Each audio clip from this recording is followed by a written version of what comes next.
I was the other day thinking at what makes Via Ferrata difficulty level what it is. Because when in retrospective comparing to rock climbing, and this is under no circumstance a comparison between Via Ferrata and the rock climbing. It is just my question about what makes the difficulty level of a Via Ferrata what it is.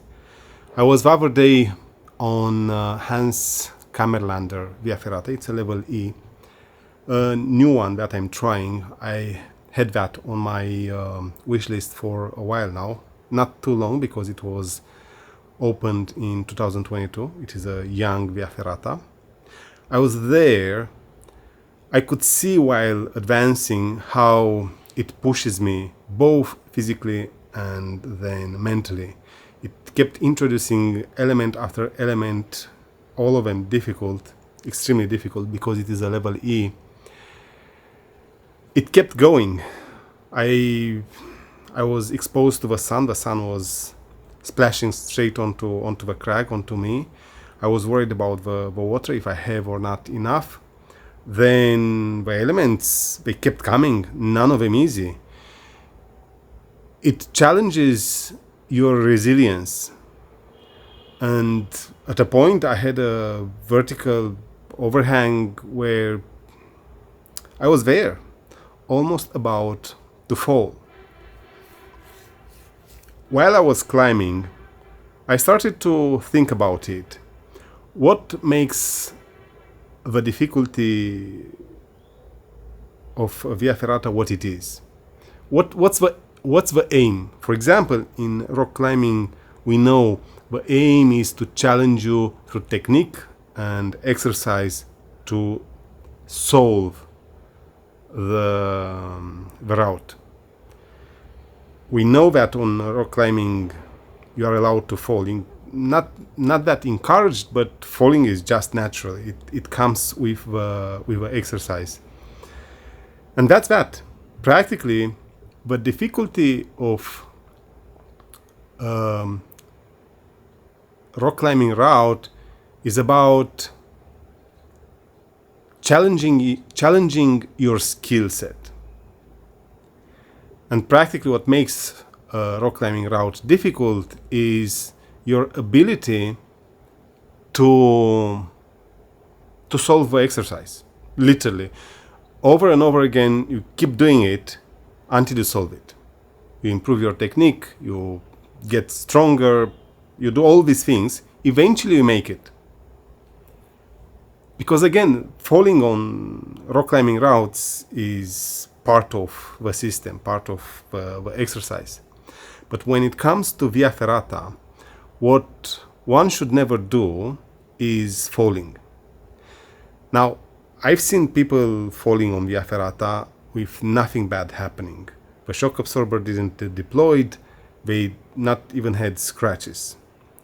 There are lucky situations where you fall, nothing happens. But of course, these lucky situations usually they occur on level B, maybe level C, because from an architectural standpoint of view, there is not that many segments that can expose you to injuries. But then when it comes to level D and level E, now the elements actually expose you to injury in case of a fall. Hence, if you fall on a level B, that's okay, or it might be okay. But if you fall on a level E, for example, based on where you fall, you might get into big trouble. If you fall on an overhanging horizontal, for example, you end up below the safety steel cable by a lot if the shock absorber deploys. Now you have to recover. You not necessarily get injured, it depends on the overhang, but you have to recover from there, which is difficult. Then, if you fall on a vertical and you have rungs and pegs, and you hit any of them, that one is bad. So it really depends on the elements where you fall. I will say the higher the difficulty level, the more there is the risk of injury in case of a fall. Good.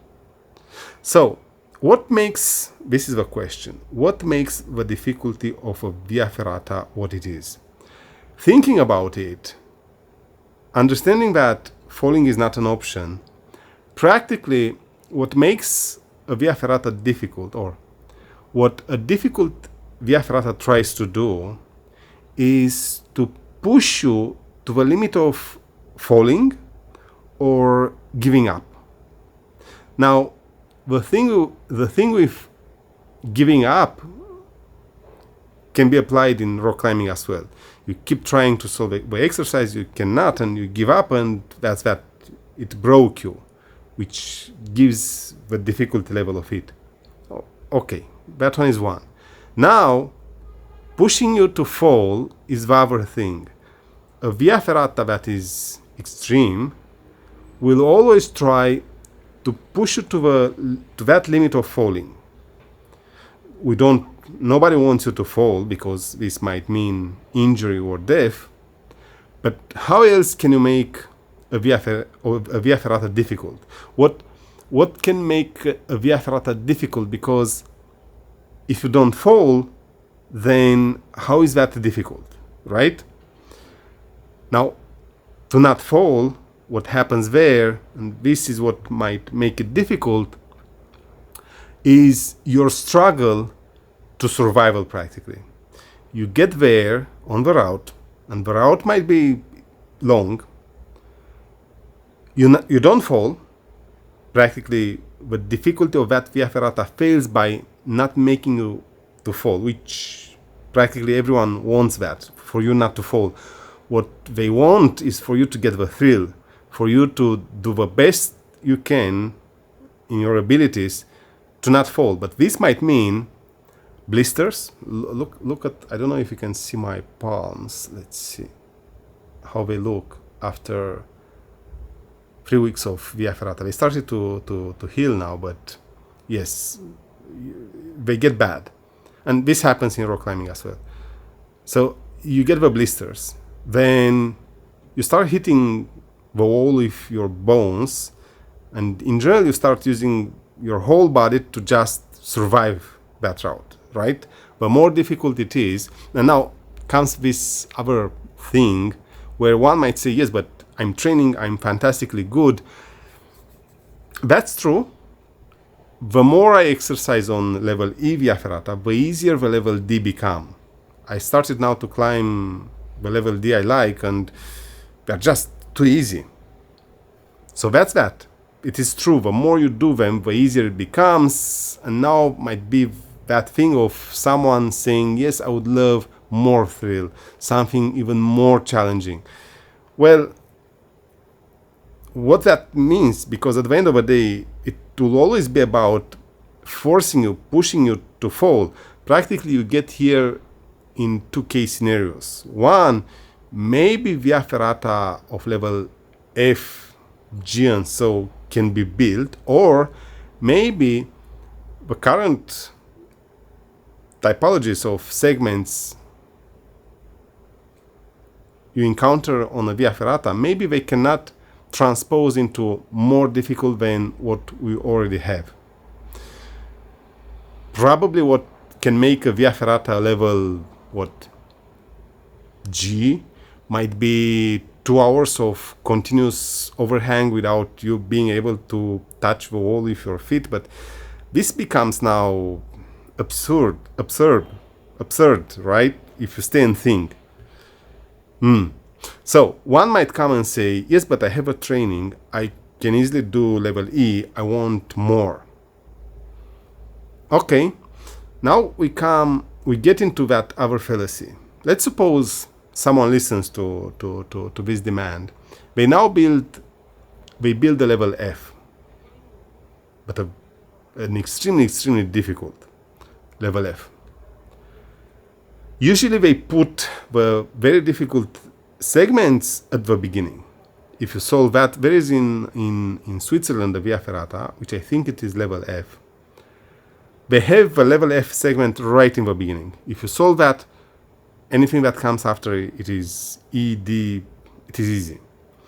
Practically, the idea is they push you to the limit of falling in the beginning. If you fall and injure yourself, because this is a factor, I've just knocked my knee onto a rock, and that one was that. I had to cancel the whole thing, which is a bummer, because each event of this type means driving back 1,300, 1,500 more kilometers. And yes, then all the plans are ruined. So practically, they do this. If you fall, you fall. If you injure yourself, you injure yourself. Now you go back home. But again, yes, it is good to have a level F segment at the beginning, but one might come and say, I can do that, I want more. So now, what do? You put more level F and then level E in between and D. And if you do that, someone might go through them, but then get to a point, because this is another particularity of a Via Ferrata, maybe.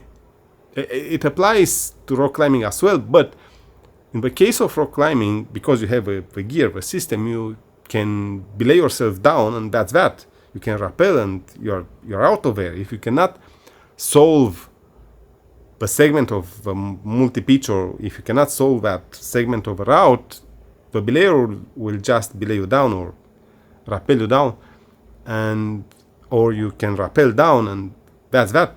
It's closed. But on Via Ferrata, descending all these difficult segments for so many hours, and in general, Via Ferrata tends to be longer than rock climbing routes, descending that might become a hazard. So this is another thing that should be considered. This to answer the question, when should we stop with the difficulty of a Via Ferrata? At what degree? It appears they are stopping at F. From what I see, well, we have Feliz Navidad in Spain, which has the difficult segments towards the end, which is a good one. Now, that Via Ferrata in reality is quite short, so fairly short. So maybe it's not a problem to have it at the end, these difficult segments. Good. So yes, this is what I was thinking the other day, wondering, trying to debate with myself, what makes the difficulty of a Via Ferrata. My conclusion is, if I have to really compare it with rock climbing, Via Ferrata tries to force you to fall, while rock climbing is expecting you to be strong, smart, prepared enough to solve the exercise.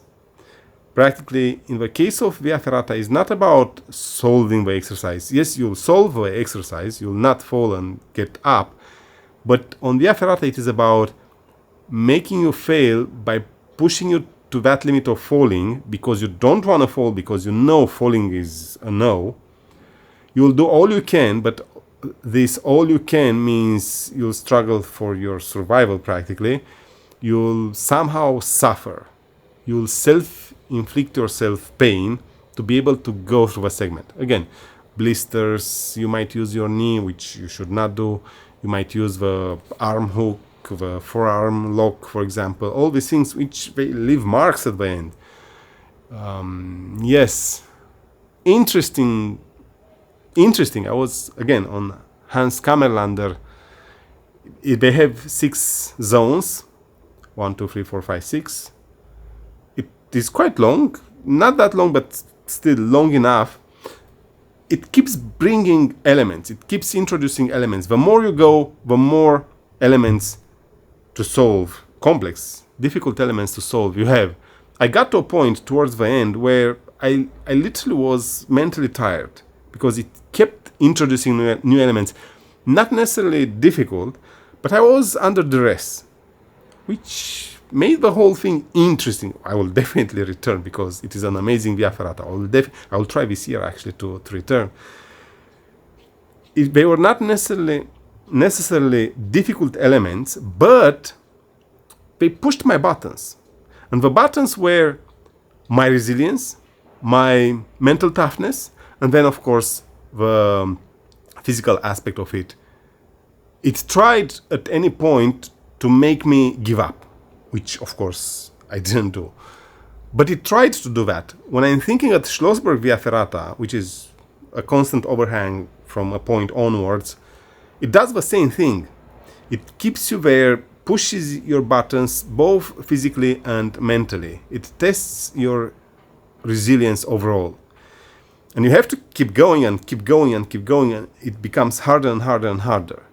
And of course, what it tries to do is to make you break one way or another, which is interesting because with rock climbing, I don't see it this way. When I rock climb routes I cannot solve, well, first of all, I'm looking at them and I say, oh, it's impossible to solve for my skill set. And that's that. It ends there.